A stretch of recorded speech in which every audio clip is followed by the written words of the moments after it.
nibyo reka mbasuze kandi mbahe ikaze bifurize kugubwa neza kuri tariki ya 29 z'ukwezi kwa kane umwaka w'ibihumbi 2026 turi mu mpera z'ukwezi kwa kane turimo turasatira ukwezi kwa gatanu. Mbanza nisuriza rero abantu badukurikirana umunsi ku wundi bari mu bice bigiye bitandukanye by'isi, abantu mudukurikirana muri Uganda, Repubulika Iharanira Demokarasi ya Kongo, mu Rwanda ndetse n'ahandi mu bice bigiye bitandukanye kabisa. Rero mbifuriza kugubwa neza.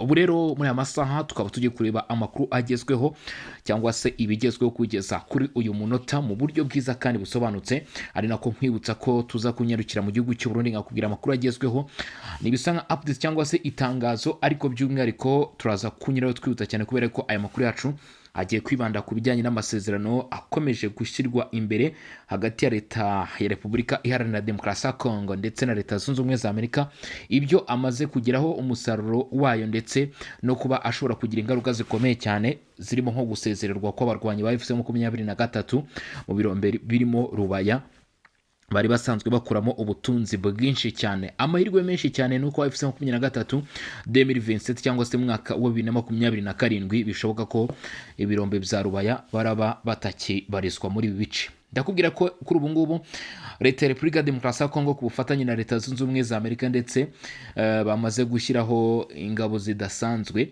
zigiye umutwe w'ingabo zidasanzwe ugiye kuzajya ucunga ibijyanye n'ubucukuzi bw'amabuye y'agaciro muri bice, kandi ibyo ngibyo bikaba bizwi ko hari n'imishinga ikomeye cyane yasinwe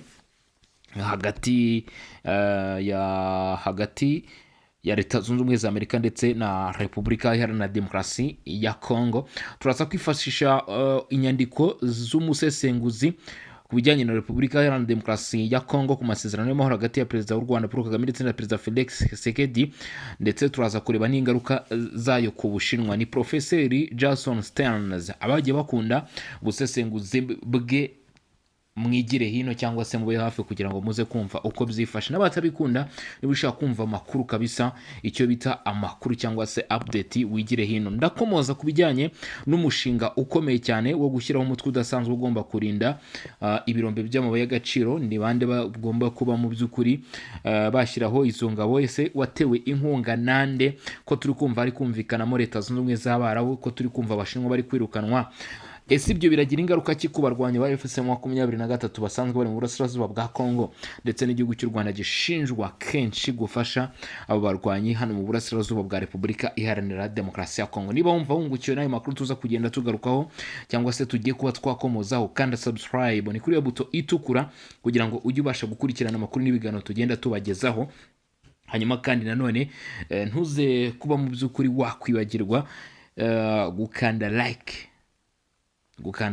ndetse na share, hanyuma mu by'ukuri bizajya birushaho kugenda bidufasha gukurikirana amakuru n'ibiganiro neza, namwe mubashe kuba mwabibona. Hari abantu bibaza ngo kujya muri group ya WhatsApp ya Songa Mbere birakorwa gute?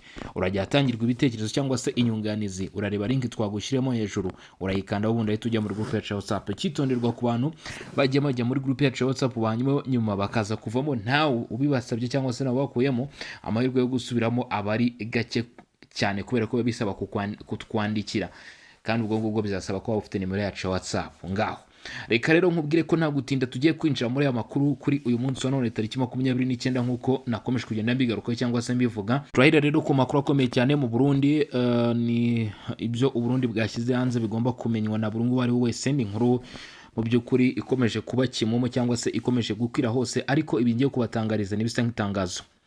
Perezida w'u Burundi Evariste Ndayishimiye yagize Ambassadeur Eveline Butoyi, minisitiri ushinzwe itumanaho n'itangazamakuru, amusimbuje Gabi Ugaga wapfuye tariki 16 Mata 2026. Ambassadeur Butoyi asanzwe ahagarariye u Burundi muri Zambia kuva mu 2024, Malawi, Angola, Zimbabwe ndetse no mu muryango uharanira guteza imbere ubukungu muri Afurika yo hagati n'amajyepfo COMESA. Uyu diplomate kandi yabaye minisitiri ushinzwe urubyiruko, amaposita ndetse n'ikoranabuhanga kuva mu 2018 kugeza mu 2020, aba n'umuvugizi wa Perezida Ndayishimiye mu 2021. Asimbuye Bugaga Gabi mu gihe urupfu rwe rukivugisha abarundi benshi, bamwe muri bo bahamya ko yishwe n'ubwo leta y'u Burundi yatangaje ko yazize impanuka y'imodoka. Perezida Ndayishimiye yakoze izindi mpinduka muri guverinoma, aho Ira Ejide Nijimbere yagizwe minisitiri w'ibikorwa remezo, imiturire, gutwara abantu n'ibintu ndetse n'ibikoresho, amusimbuje Dieudonné Dukundane. Fideli Nkazabahizi yagizwe minisitiri w'ubuzima asimbura Dr Rudine Baradahana, nk'uko aya makuru ari kurushaho kubigaragaza. Ngayo nguko, reka rero twihute noneho ku makuru ku buryo burambuye. Izo zari impinduka zabaye muri guverinoma y'u Burundi. Ubwo nizere ko abarundi bari hanze y'igihugu cy'u Burundi babashije kubimenya, cyangwa se n'abari mu gihugu cy'u Burundi batari babashije kumenya izo mpinduka neza. Nizere ko aya makuru yacu mu by'ukuri babashije kubimenyeramo. Reka rero twinjire ubundi mu makuru. Tubanze duhere ku bijyanye n'aho ibintu bigeze, ubundi turaza kugaruka n'ubusesenguzi bwa Professor Jason Stearns ku bijyanye n'amasezerano hagati y'ibihugu byombi. Kuri ubu biravuga ko Repubulika ya Demokarasi ya Kongo yamaze gushyiraho urwego rushinzwe ubucukuzi bw'amabuye y'agaciro hano muri Repubulika ya Demokarasi ya Kongo. Ibi rero ngo ni intambwe ikomeye cyane igaragaza ko ibyo Leta Zunze Ubumwe za Amerika zifuje biri kugenda bigerwaho. Amakuru akavuga ko kuri ubu ngubu hagiye gushyirwaho umutwe witwara gisirikare cyangwa se ukora nk'igisirikare. Uyu mutwe ukaba uzaba ushinzwe kurinda ibirombe, nta kindi kintu uzaba ushinzwe. Muri izo nshingano zabo mu bijyanye n'ibirombe by'amabuye y'agaciro hazaba harimo kubahiriza amategeko abigenga, uburyo bikorwamo ndetse no gukurikirana neza amabuye y'agaciro abivamo kuva ahacukurwa amabuye y'agaciro kugezwa aho yoherezwa hanze cyangwa se aho azajya atunganyirizwa. Uyu mutwe uteganyijwe gusimbura abasirikare ba Leta ya Repubulika ya Demokarasi ya Kongo basanzwe bagenzura ibirombe by'amabuye y'agaciro birindwa n'izi ngabo, ndetse ikiyongeyeho cyangwa se ikindi kiriho nuko no mu bice bigenzurwa n'inyeshyamba biteganyijwe ko iyo mitwe izahagera, nubwo hataramenyekana uburyo ki bizagenda, kubera ko ubu ibirombe bya Rubaya nabyo byatangiye gushyirwa mu majwi. Uwitwa Raphael Kabengere ukuriye ikigo gishinzwe mine muri Repubulika Iharanira Demokarasi ya Kongo yitangarije ko uwo mutwe ari igitekerezo cya Perezida Felix Tshisekedi mu ntego zo kuvugurura uru rwego rw'ubucukuzi bw'amabuye y'agaciro ndetse no kurwanya imicungire mibi y'amabuye y'agaciro yakomeje kugenda irangwa muri iki gihugu cya Repubulika Iharanira Demokarasi ya Kongo. Icyiciro cya mbere cy'uwo mutwe usa n'uwa gisirikare neza rwose. Abenshi bavuga bati ni umutwe wa gisirikare ugiye gushyirwa kuko biteganyijwe ko hazakorwa amajonjora, hazabaho kwangaja, hakorwa amajonjora ku bazawujyamo, hanyuma bahabwa imyitozo ku gihe kigera ku mezi 6, imyitozo neza imeze nk'iya gisirikare. Bavuga ko ku bijyanye n'imibare rero yashyizwe hanze ku bazajya muri iyo mitwe, icyiciro cya mbere cy'uwo mutwe usa n'uwa gisirikare kizaba kigizwe n'abantu hagati y'ibihumbi 2,500 ndetse n'ibihumbi 3,000, aho biteganyijwe ko bazatangira gukora mu Kuboza, no kuva mu kwezi kwa 12 2026 nyuma yo gutozwa. Mu mezi 6 niyo bagiye gutozwa, no kuvuga guhera mu kwezi kwa 6 cyangwa se mu kwezi kwa 5 biteganyije ko aribwo igikorwa cyo gutoza aba barwanyi kizatangira, hanyuma basoze amahugurwa yabo mu mpera z'uyu mwaka wa 2026, no kuvuga mu kwezi kwa 12 cyangwa se kwezi kukoboza. Mu gusoza rero mu mwaka wa 2027 niwo mwaka mu by'ukuri bazatangiramo izo nshingano cyangwa se n'umwaka uzatangirana n'inshingano z'abangaba bazaba bamaze kugenda bahabwa imyitozo. Repubulika Iharanira Demokarasi ya Kongo ni igihugu gikize cyane urebye ku mutungo kamere, ariko kugeza ubu ngubu cyaranzwe n'ibibazo bikomeye mu kuwubyaza inyungu kugira ngo wenda ugarukire abaturage, ahubwo bigaragara ko umutungo kamere wa Repubulika ya Demokarasi ya Kongo wabaye isoko y'ibibazo by'amakimbirane ndetse n'intambara. Repubulika ya Demokarasi ya Kongo kuva mu 2028 biteganyijwe ko abantu 20,000 bazaba bakora muri izi serivisi muri uriya mutwe, aho bazaba boherejwe gucunga ibirombe bigera kuri 22 ibirombe 22 mu nce zitandukanye z'iki gihugu cya Repubulika Iharanira Demokarasi ya Kongo, ibirombe bikomeye cyane bizwiho gucukurwamo amabuye y'agaciro. Abantu 20,000 biteganyijwe ko mu 2028, no kuvuga hagati y'umwaka umwe n'igice kuva uyu munsi, bazaba bamaze guhabwa imyitozo, kandi abo 20,000 bakazerekeza mu bice byose by'igihugu gukurikirana ibijyanye n'imicungire ndetse n'imicukurire cyangwa se no kwita ku mabuye y'agaciro. Bamwe mu bagomba kwinjizwa muri uyu mutwe bagomba kuva mu basivile n'ubundi nk'uko bizumvikana. Bimwe mu birombe by'iki gihugu nka Rubaya, kimwe mu binini cyane ku isi bikurwamo korota, nubwo biri kuvugwa ko kiri mu bya mbere bigomba kugaragaramo iyo serivisi, muri iki gihe biri mu gace kagenzurwa n'umutwe wa FM23. Urwo rwego rwa gisirikare rwashyizwemo miliyoni 100 z'amadolari y'Amerika, bivuga ko uru rwego rushobora no kuzagera mu burasirazuba bwa Kongo. Kuba aya mafaranga agera kuri miliyoni 100 z'amadolari y'Amerika yarashyizwe muri iki gikorwa, bigaragaza ko ari igikorwa cyiteguye ku buryo bukomeye cyane kandi kitazigera kiburirwa ubushobozi, yaba ku bazaba batanga ayo mahugurwa ndetse n'abazaba bagiye kuba abagenerwabikorwa b'icyo gikorwa mu kugira ngo bahabwe amahugurwa. Urwego rwiswe Mining Guard ruzasimbura abasirikari basanzwe barinda ibirombe, aho rwatewe inkunga, ari naho mu by'ukuri ibintu bihindurira isura. Rwatewe inkunga na Leta Zunze Ubumwe za Amerika hamwe na Emira cyangwa se Leta Zunze Ubumwe z'Abarabu.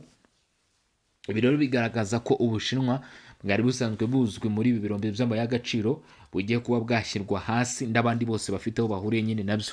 Abarugize bazajya bagenzura ubucukuzi n'ubwikorezi bw'amabuye y'agaciro kugeza aho asohokera hanze y'igihugu. Leta ya Repubulika ya Demokarasi ya Kongo ibarirwa umutungo kamere w'amabuye y'agaciro cyangwa se ubarizwa munsi y'ubutaka, muri ubarizwa agaciro ka trillion 25 z'amadolari y'Amerika. Urumva ko ni amafaranga menshi gushyiramo miliyoni 100 z'amadolari y'Amerika ni akantu toto kugira ngo aya mabuye acukurwe neza cyangwa se ibijyanye no kuyitaho bikomeze gukorwa neza. Hanyuma rero uwo ni umushinga wateguye cyane, wateguwe rwose kandi umva ko washyizwemo imbaraga ku buryo bukomeye cyane.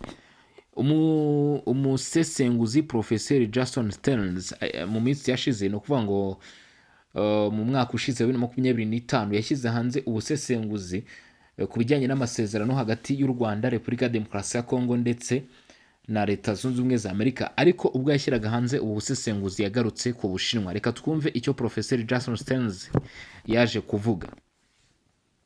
Umunyamerika wigisha siyanse ya politike kuri kaminuza ya Simon Fraser University muri Canada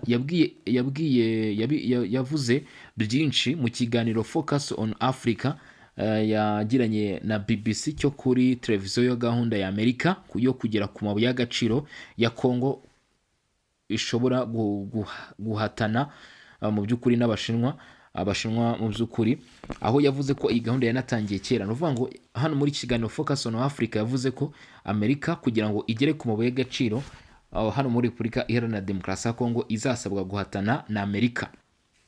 Yagize ati ibi mu by'ukuri byatangiye mbere y'ubutegetsi bwa Perezida Donald Trump kuko usubiye inyuma ku butegetsi bwa Perezida Joe Biden, umuntu yabonye ko abategetsi bo mu gihe cya Biden bashishikariye cyane muri Repubulika ya Demokarasi ya Kongo. Bivuze ngo uyu Professor Jason Stearns yagaragaje neza ko mu by'ukuri ibyo Donald Trump ari gukora bitatangijwe naho ari umushinga wagizwemo ku buryo bukomeye cyane ku butegetsi bwa Joe Biden, dore ko binavugwa neza rwose ko ku gihe cya Joe Biden ari umuntu wari inshuti cyane cyangwa se wakoranaga cyane na Repubulika ya Demokarasi ya Kongo no kwita ku mishinga yo gushora imari hano muri Repubulika Iharanira Demokarasi ya Kongo. Yagize ati, ubwo ni Professor Jason Stearns yagize ati ibi mu by'ukuri byatangiye mbere y'ubutegetsi bwa Perezida Donald Trump kuko usubiye inyuma ku butegetsi bwa Perezida Joe Biden, umuntu yabonye ko abategetsi bo mu gihe cya Biden bashishikariye cyane Repubulika Iharanira Demokarasi ya Kongo. Ati kandi ibi byose bijyanye n'Ubushinwa, ibi byose bijyanye no kugira ijambo k'Ubushinwa muri Afurika no gushaka kwa Amerika ko kugenzura ubucukuzi n'uruhererekane rw'ubucuruzi, kandi Kongo ni kimwe mu bihugu bicukurwamo amabuye y'agaciro menshi cyane muri Afurika akeneye mu nzibacyuho yerekeza ku gukoresha ingufu zitangiza ibidukikije. Bivuze ngo ahangaha Leta Zunze Ubumwe za Amerika mu gihe ziri no mu ntambara mu bihugu byo mu burengerazuba bw'isi ku bijyanye n'izamuka ry'ibikomoka kuri peteroli. Bivuze ngo kuri ubu ngubu Leta Zunze Ubumwe za Amerika bizanze bikunze zirasabwa gushyira ingufu mu bijyanye n'ubucukuzi bw'amabuye y'agaciro, kuko niyo azifashishwa mu kuziba icyo kibijyanye n'ibikomoka kuri peteroli ndetse no gushyira hasi ubukungu bw'Ubushinwa ndetse n'iterambere ry'Ubushinwa muri Afurika, cyangwa se ku bihugu bya Afurika rikomeje gusumba irya Amerika, kandi ibyo Amerika mu by'ukuri ntabwo ibi bishaka. By'umwihariko rero Professor Stearns avuga ko Repubulika ya Demokarasi ya Kongo ari cyo gihugu cya mbere ku isi gicukurwamo amabuye y'agaciro ya cobalt akoreshwa mu bintu binyuranye birimo na batiri zo mu bwoko bwa EVA battery zikoreshwa mu binyabiziga bikoresha amashanyarazi. Ati rero Kongo ni ahantu h'ingenzi cyane kuri Amerika. Rero Amerika yarashishikariye cyane kubera Ubushinwa. Ntekereza ko rero impamvu Amerika bashishikariye aya masezerano afitanye isano n'inyungu ku mutekano w'igihugu wabo bwite. Icyo ni ikintu kibi. Bamwe bashobora kuvuga bati yego birumvikana kubera ko barimo kugerageza gukoresha aya mabuye y'agaciro bo ubwabo. Abandi bo bashobora kuvuga ko ibi bituma ahubwo Amerika bashishikarira ko aya masezerano agera ku ntego. Mu kiganiro mu kwezi kwa karindwi ku mwaka ushize wa 2025, Mossad Barouzi, umujyanama mukuru kuri Afurika wa perezida wa Amerika Donald Trump, yahakanye ko aya masezerano agamije ubucuruzi. Ati ayo ni amasezerano y'amahoro, si amasezerano y'ubucuruzi. Ni ukuvuga ngo Amerika yo ntabwo yemera ko amasezerano yagiranye na Repubulika Iharanira Demokarasi ya Kongo ari amasezerano y'ubucuruzi gusa. Ibimenyetso byagiye biza nyuma aho gatoya byagaragaje ko amasezerano y'ubucuruzi n'ubundi nanone Leta Zunze Ubumwe za Amerika ziyashyize imbere. Reka twumve icyo Mossad Barouzi yavuze icyo gihe mu kwezi kwa karindwi umwaka ushize. Ati aya ni amasezerano y'amahoro, si amasezerano y'ubucuruzi. Kuwa kane bicaye iruhande rwa Trump, Kagame na Tshisekedi basinyiye amasezerano y'amahoro. Gusa kimwe mu byagaragaje imanga nini iri hagati ya bombi ni uburyo nyuma yo kuyasinya batahanye ibiganza nk'uko bimenyerewe hagati y'abantu bamaze kumvikana, aho benshi bavuze ko aya masezerano mu by'ukuri atazigera atanga umusaruro nk'uko byifuzwa. Perezida Donald Trump yavuze ko aya masezerano basinye yemeje bidasubirwaho ibyumvikanweho muri Kamena uyu mwaka wa 2025 washize, birimo kurandura umutwe wa FDLR no gukura ingabo z'u Rwanda ku butaka bwa Kongo. Hagati y'aba minisitiri b'ububanyi n'amahanga b'ibihugu byombi i Washington DC, aho bo bahanye ibiganza bamaze gusinya. Trump yavuze ko amasezerano Perezida Kagame na Perezida Tshisekedi basinye mu byiganjemo harimo guhagarika bihoraho imirwano, kwambura intwaro imitwe y'inyeshyamba, ingingo zo gucyura impunzi iwabo, ubucamanza ndetse no kuryozwa ibyaha, n'amasezerano ku bijyanye n'ubukungu. Professor Stearns avuga ko kugera ku ntego kw'aya masezerano y'amahoro hagati y'u Rwanda na Repubulika ya Demokarasi ya Kongo gushobora kugorana kubera ko abangikanye n'indi gahunda igamije kugera ku masezerano y'amahoro hagati ya Leta ya Kinshasa n'umutwe w'inyeshyamba wa M23 uyirwanya, ndetse aya masezerano nayo akaba agaragara nk'atazatanga umusaruro, bityo mu gihe ibyo bidakozwe bikaba bigoranye cyane. Ati kimwe mu bibazo ibyo biteje uko buri kintu cyose gishobora kugenda neza nk'uko biteganyijwe muri aya masezerano y'amahoro hagati y'u Rwanda na Repubulika ya Demokarasi ya Kongo, nuko M23 yo igomba kuba yashobora gukomeza kwanga gushyira intwaro zayo hasi, nuko u Rwanda mu by'ukuri rukaba rushobora gukomeza kwifasha, ubundi rwo rukabihakana gusa nk'uko rubihakana n'ubu. Professor Stearns atekereza ko aya masezerano yafatwa ko yageze ku ntego igihe M23 yaba ishyize intwaro hasi, hanyuma hakaba hari igisubizo runaka cyashakirwa M23 cyakemura zimwe mu mpamvu muzizi y'intambara imaze imyaka 30 ibaho mu buryo bunyuranye. Kagame na Tshisekedi bavuze ko bafitanye icyizere kuri aya masezerano. Stearns yagize ati M23 ni imwe gusa mu mitwe nk'ijana inyuranye yitwaje intwaro mu burasirazuba bwa Kongo. Intambwe nyayo yaba ari nk'amasezerano y'amahoro avuga ku ngingo zinyuranye zigaragaza guhangana na zimwe mu mpamvu muzizi intambara. M23 yo ubwayo itaritabira isinywa ry'ayo masezerano y'I Washington kuko isanzwe iri mu biganiro by'amahoro na Leta ya Kinshasa i Doha muri Katari. Yatangaje ku rubuga X ko imirwano yakomeje kuwa gatanu ayishinja ingabo za Leta. Kugeza n'uyu munsi rero mu by'ukuri n'ubwo ayo masezerano yashyizweho ndetse n'ay'i Doha akimurwa akajyanwa Switzerland cyangwa se mu Busuwisi, nta gisubizo kiravamo. Imirwano iracyakomeje, amabuye y'agaciro acyacukurwa n'inyeshyamba nubwo hakomeje gushyirwaho amatsinda agiye atandukanye. Gusa bigaragara ko Leta Zunze Ubumwe za Amerika kuri inshuro bagerageje kongera imbaraga mu bikorwa byo guhangana ndetse no gushyira hasi ibikorwa bikorwa hano mu burasirazuba bwa Kongo bivugwa ko bishobora kuba bihohotera cyangwa se bivogera ibijyanye n'ubucukuzi bw'amabuye y'agaciro.